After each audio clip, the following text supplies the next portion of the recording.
The Dogwood initiative, based out of British Columbia, is all about trying to stop oil and gas projects like pipelines.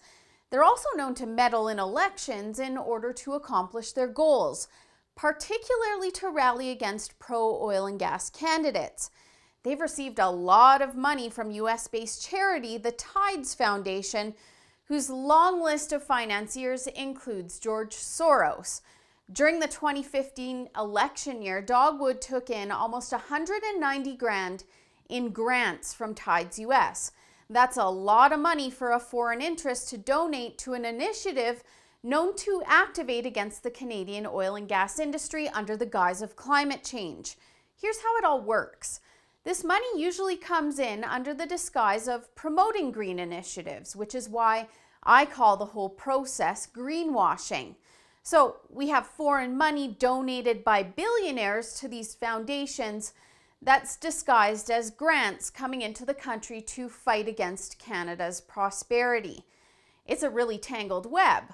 This past federal election, Dogwood was involved in campaigns to get Harper and the Conservatives out of power.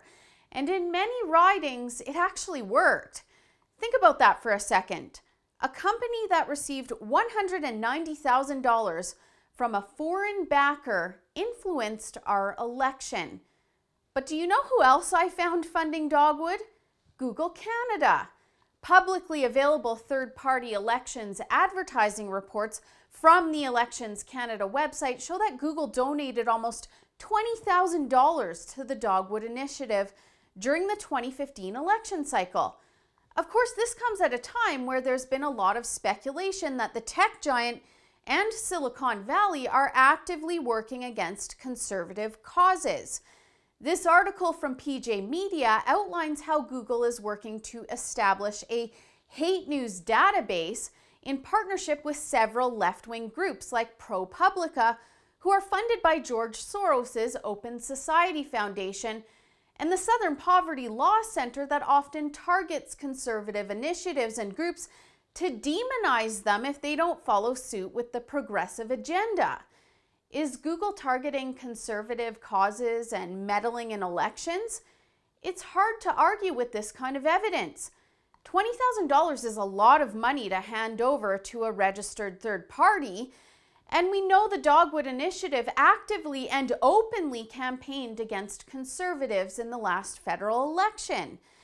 Add to this the evidence that's stacking up against Google when it comes to their own initiatives that see them partnering with left-wing groups that seemingly target conservatives. Money talks, and Google has a lot of it, but they also seem to have an agenda too. We know Google is big on social justice, but there's usually an ulterior motive that comes along with donating that kind of money to a third-party activist group during an election campaign.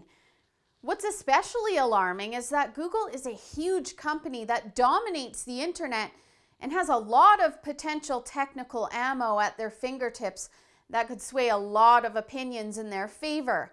But perhaps the most troublesome thing about all of this is that they seem to go unchecked. For the Rebel.media, I'm Holly Nicholas. Thanks so much for watching. If you liked that video, you might love our premium content featuring full-length shows for just $8 a month. Hit the link to visit the main site for all of the details.